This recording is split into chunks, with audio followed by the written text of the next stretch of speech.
On behalf of New Zealand, I want to apologise to Grace's family. Your daughter should have been safe here, and she wasn't, and I'm sorry for that. Grace Amy Rose Millane was born in Essex, England in 1996. She was the youngest child of David and Gillian, growing up alongside her two older brothers, Michael and Declan. Friends and family knew Grace as outgoing, kind-hearted, and deeply creative. She loved spending time with the people she cared about and had a passion for all things artistic.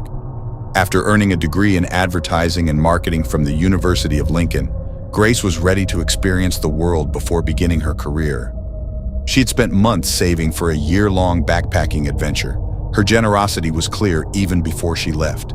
She decided to cut off her long hair and donate it to the Little Princess Trust, where it would be made into wigs for children battling cancer. In October 2018, Grace said goodbye to her family and began the journey she had always dreamed of. She explored Peru before traveling across South America for 6 weeks, meeting fellow backpackers and regularly updating loved ones with stories from her trip. On November 19th, the 21-year-old arrived in New Zealand on her own, and 11 days later, she made her way to Auckland. She checked into Base Backpackers on Queen Street, where she shared a room with other travelers. On the evening of Saturday, December 1st, 2018, Grace left the hostel shortly before 6 p.m., wearing a black knee-length dress, white shoes, and carrying a small handbag. She walked into the city to meet someone she had connected with on Tinder. At first, Grace had been uncertain about meeting in person, but after exchanging more messages before the date, she eventually agreed that they would go out for drinks.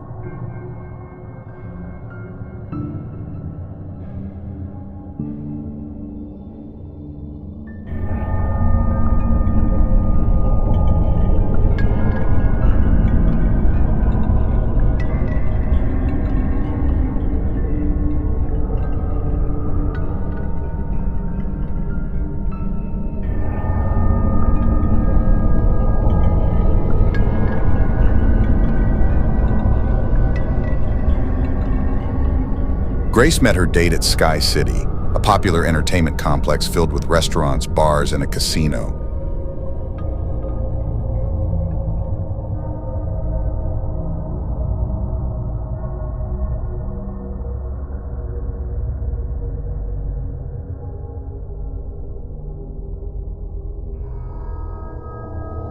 As the evening unfolded, she messaged her friend Amina back home saying, "I really click with him. He's an oil manager, and he's staying in a hotel." From everything Grace shared, the date seemed to be going surprisingly well. Around an hour later, the pair moved on to another venue called the Blue Stone Room.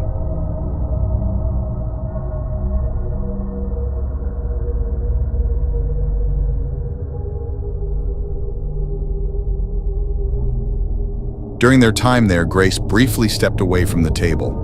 While she was gone, her date unexpectedly picked up her handbag and began looking through it.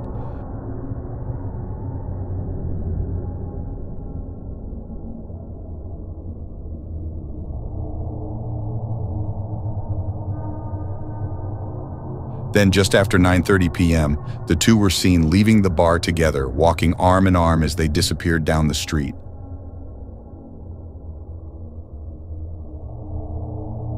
The following day was Sunday, December 2nd, Grace's 22nd birthday. Family and friends back in England filled her phone with birthday wishes and messages on social media. But something was wrong. Grace didn't reply to a single one, and every call went straight to voicemail. Her brother Declan later said she'd been constantly sharing updates, photos, and stories from her travels, so hearing absolutely nothing on her birthday immediately felt out of character. Grace was incredibly close to her family, and they knew something wasn't right. On December 3rd, her parents contacted Auckland police and reported her missing. Officers checked with the hostel where Grace had been staying, only to learn that she had never returned after leaving on the evening of December 1st. At first, investigators didn't believe a crime had taken place.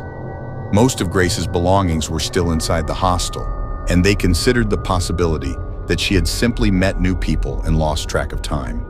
But thanks to the extensive CCTV coverage across Auckland, detectives were quickly able to retrace her movements from that Saturday night. It wasn't long before they identified the man she had been seen with. On the same night Grace disappeared, she had updated her Facebook profile picture.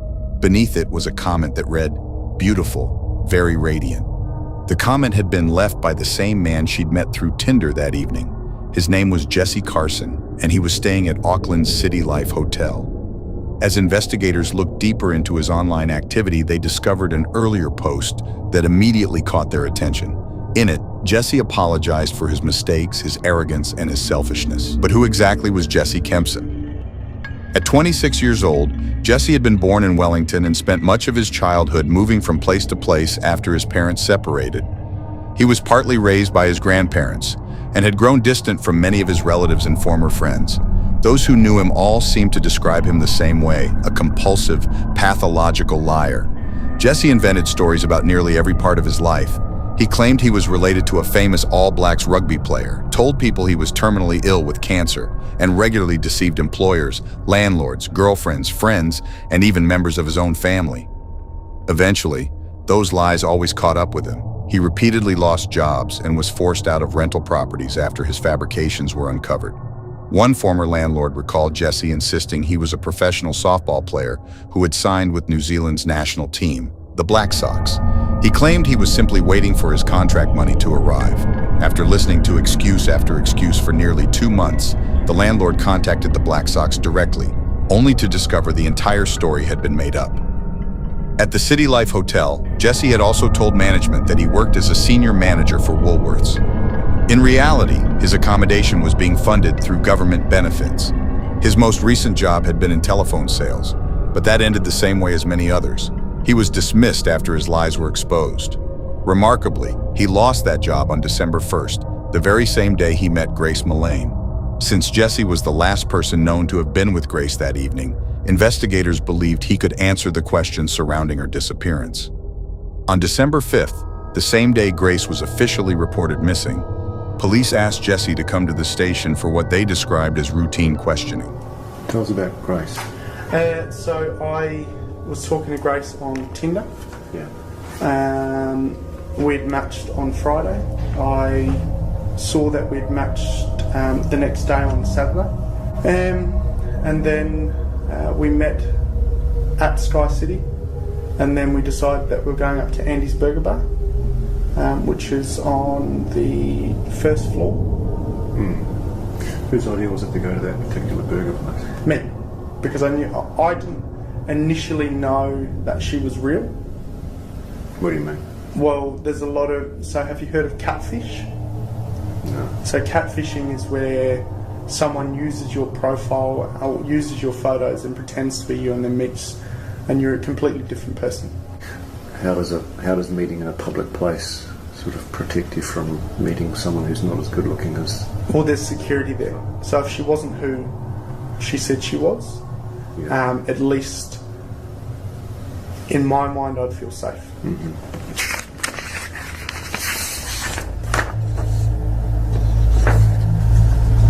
Yeah, that's us. Okay. Yeah. So she's going that way and I'm going across the street. I go down Queen Street. I go down Victoria Street, straight down to the bottom, and then hang a left, and I head towards the viaduct. You've kind of walked in a bit of a funny direction if you were planning to go to the viaduct. Is there a particular reason you were going to do that? I feel safer down that way. And we're very, very concerned for her safety also. It's entirely possible that she's been the victim of foul play. Okay. You understand what that means? Yeah. What would your feelings be about providing us with a voluntary DNA sample in the event that we can compare that against something? Would you be happy? Yeah, 100%. I mean, I know I haven't done anything wrong, so I'm happy to do it. Okay. At this stage, we don't know what's happened to this girl. Okay. It's possible that somebody has killed her. Okay. You understand that? Yeah. She might, when I say foul play, I mean that someone might have murdered her. Don't know if she's been murdered or not yet. She may be alive and well. Okay. But she might also be dead. Okay. Okay? And it could be that you've done it.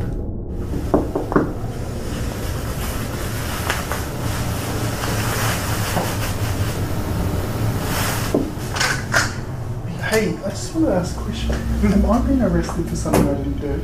You haven't been arrested, mate. I was like, holy shit.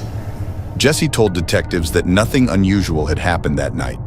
According to him, the date had gone well. He said they ended the evening with a hug, a kiss on the cheek, and even made plans to see each other again the following day. Around 10 p.m., he claimed, they said goodbye and went their separate ways. That, he insisted, was the last time he ever saw Grace Millane. Jesse also told investigators that he had tried messaging her on Tinder the next day, but when he opened the app, he noticed Grace had unmatched him. As far as he was concerned, that was the end of their brief encounter. It sounded like a believable story, at least until detectives kept reviewing the surveillance footage, because while Jesse was giving his version of events, police were still examining thousands upon thousands of hours of CCTV footage collected from across Auckland. In total, investigators analyzed nearly 6 terabytes of video, and slowly, a far more disturbing timeline began to emerge. Jesse had claimed they parted ways on the street, but the cameras told a completely different story. The footage showed Grace and Jesse arriving together at the City Life Hotel, walking arm in arm. They entered the building side by side, then stepped into the elevator together. The lift stopped on Jesse's floor, and after that, Grace was never seen leaving the hotel, not through the front entrance, not through any other exit. She simply disappeared. Then came the next morning. It was December 2nd, Grace's 22nd birthday. The cameras captured Jesse leaving the hotel alone, but detectives didn't stop there. They followed his movements throughout the day, piecing together every step he took, and what they saw next raised even more questions. Shortly after leaving the hotel that morning, Jesse went shopping, not for food, not for clothes. He bought a suitcase. Before noon, Jesse made a couple of calls on his phone, then set off for his next destination. He took a taxi to a nearby car rental company, where he hired a red Toyota Corolla. At first, it didn't seem unusual, but as detectives continued building the timeline, his day only became more disturbing. Several hours later, Jesse met up with another woman he had matched with on Tinder. She would later tell police that the date quickly took a strange and unsettling turn.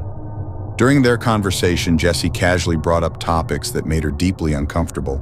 He talked about burying bodies, and even mentioned having friends who were police officers. The woman later said something about him didn't feel right. When Jesse offered to drive her home, she refused. Instead, she found her own way back and never contacted him again. But Jesse's day wasn't over. After leaving that date, he returned to Auckland's city center, this time with a very different purpose. He rented a Rug Doctor carpet cleaning machine. When staff asked why he needed it, Jesse explained that he had spilled red wine and needed to clean some stains. Hours passed. Then, at around 9:30 that evening, security cameras captured another crucial moment. Jesse wheeled 2 large suitcases through the City Life Hotel on a luggage trolley, one by one. He loaded them into the red Toyota Corolla he had rented earlier that day. Then he drove away. The following morning, at approximately 7 a.m., CCTV cameras spotted him once again. This time, he stopped to buy a shovel. Around 2 hours after buying the shovel, Jesse was seen on CCTV power washing the rental car before returning it to the rental company, where it was quickly rented out to someone else. On December 5th, the day Grace Millane was officially reported missing, cameras captured Jesse driving around Auckland, stopping at several locations to throw items into public rubbish bins. Later that day, police arrived at the City Life Hotel to speak with him. But as soon as Jesse spotted the officers near reception, he immediately turned around and tried to walk away. Police quickly stopped him and brought him in for questioning. Although Jesse denied that anything had happened to Grace, detectives had already begun searching his hotel room. And what they found would change the entire investigation. In tonight with a public appeal for missing British backpacker Grace Millane. A short time ago, police held a press conference to appeal for sightings of the 22-year-old who has not been seen since 7:15 p.m. on Saturday night. On December 7th, Grace's father, David Millane, who had traveled to Auckland, made an emotional public appeal, pleading for anyone with information to come forward and help find his daughter. I'm David Millane, Grace's dad.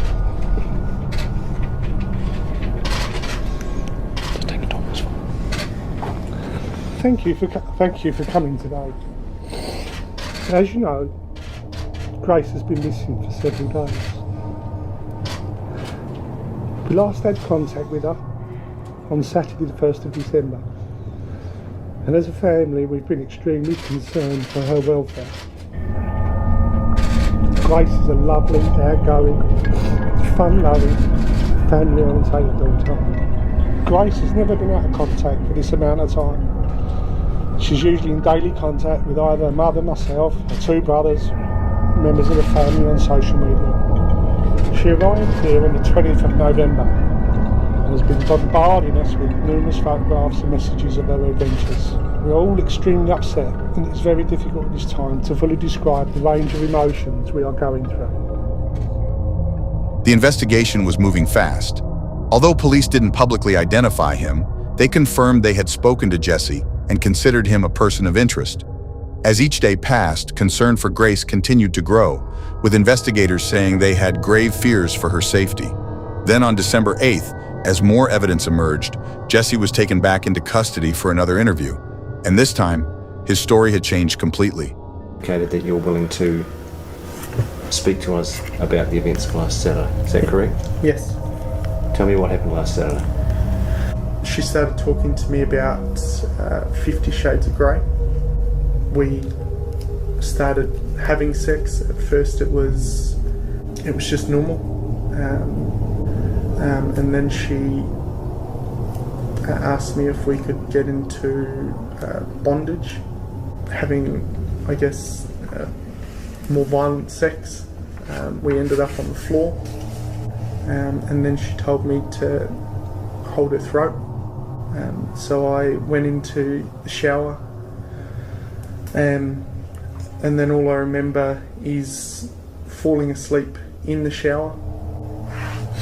I need to stop. I need to go. Jesse told investigators that when he woke up the following morning and realized Grace was dead, he went into shock. He claimed he panicked, placed her body inside a suitcase, drove to a remote location, and buried her. Even after admitting those actions, however, he continued to deny that he was guilty of her death. I didn't know what to do.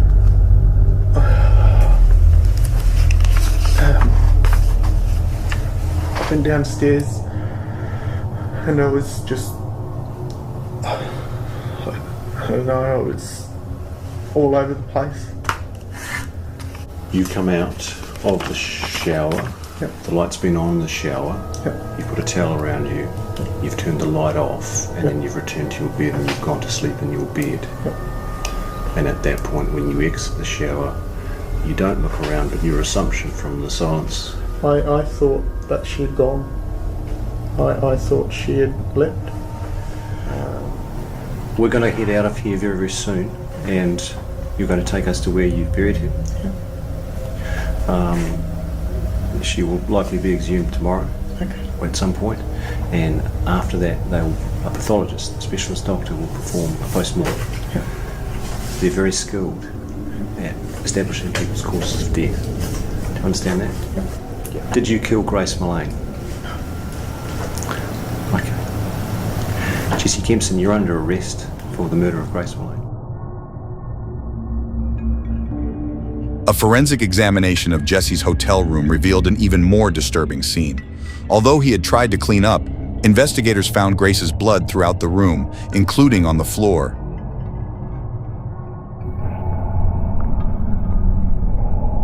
Based on the information Jesse had given them, police quickly began searching an area along Scenic Drive, near the Waitakere Reservoir. Then, shortly after 4 p.m. that day, officers made a heartbreaking discovery. A body was found just a few yards from the roadside. The area was identified late last night as a location of interest as a result of our investigative work. I can now advise that a short time ago, we located a body which we believe to be Grace. The formal identification process will now take place. However, based on the evidence we have gathered over the past few days, we expect that this is Grace. The focus now is to piece together exactly what happened to a young girl who came to New Zealand on her OE. Obviously, this brings the search for Grace to an end. It is an unbearable time for the Millane family, and our hearts go out to them. Any father, any parent in this situation will struggle. I feel for my other daughter in her 20s. We're putting a lot of support around him. It's difficult because he's here with a brother from England and the rest of the family are back home. Detective Scott Beard, who was leading the investigation, had been working closely with the Millane family throughout the search. Like everyone on his team, he had hoped to bring them good news. Instead, the outcome was devastating. The loss of Grace deeply affected not only the investigators, but people across New Zealand. Thousands gathered to pay their respects and attend vigils in her memory.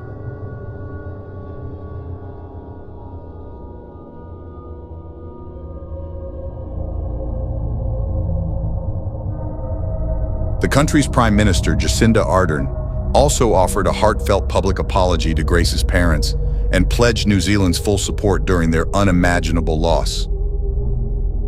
I cannot imagine the grief of her family and what they will be experiencing and feeling right now. And my thoughts and prayers are with her father, David, who is in the country, her mother, Gillian, who cannot be here, and her wider family, friends, and loved ones. And so, on behalf of New Zealand, I want to apologise to Grace's family.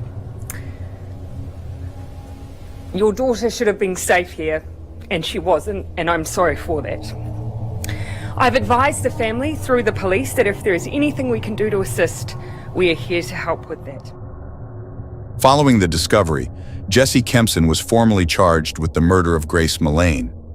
On December 10th, just 5 days after Grace had been reported missing, he appeared before the court in Auckland.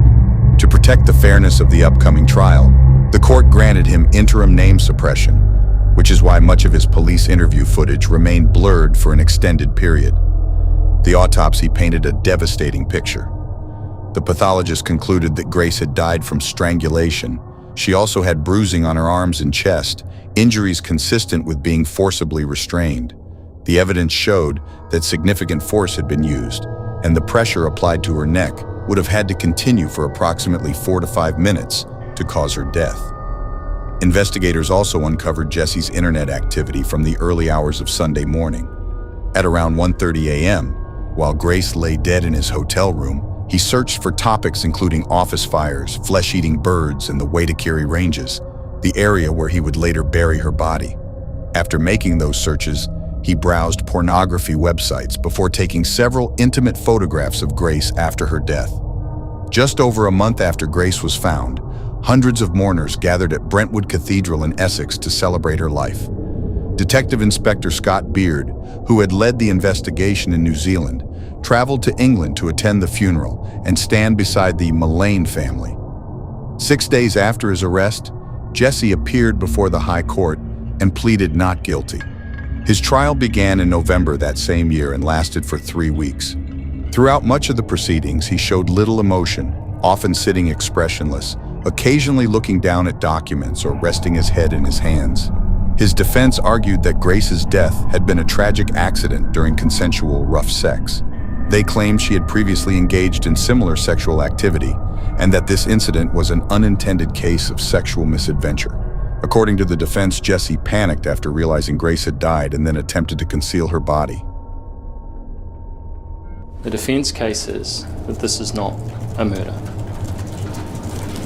And that's still what I say to you now. Nothing has changed.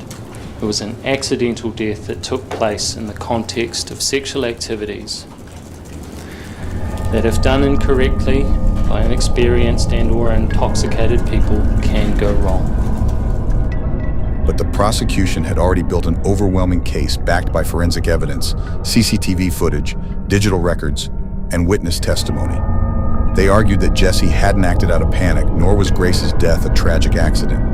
According to prosecutors, his actions were deliberate and calculated from the very beginning. Instead of seeking help, they said he methodically covered his tracks, weaving what they described as a complex web of lies to hide what had really happened.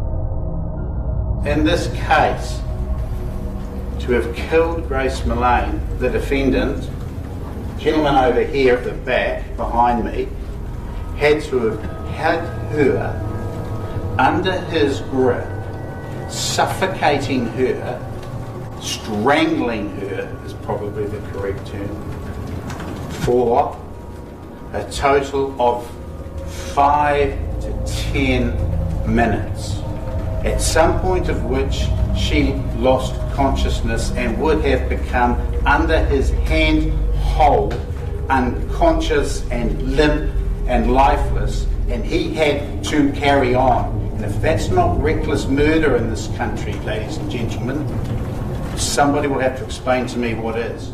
Do you find the defendant, Jesse Shane Kempson, guilty or not guilty? Guilty. Despite continuing to maintain his innocence, Jesse Kempson's fate was sealed. On December 22, 2019, after just 5 hours of jury deliberations, he was found guilty of murdering Grace Millane. The court sentenced him to life imprisonment with a minimum non-parole period of 17 years. You are a large and powerful man. She was diminutive. In those circumstances, Ms. Millane was particularly vulnerable.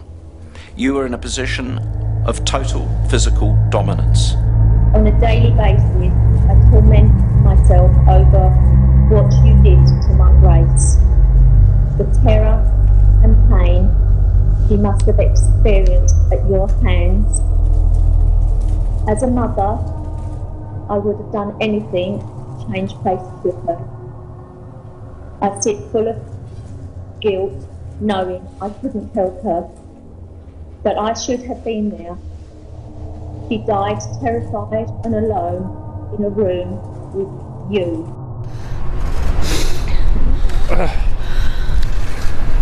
The verdict of murder today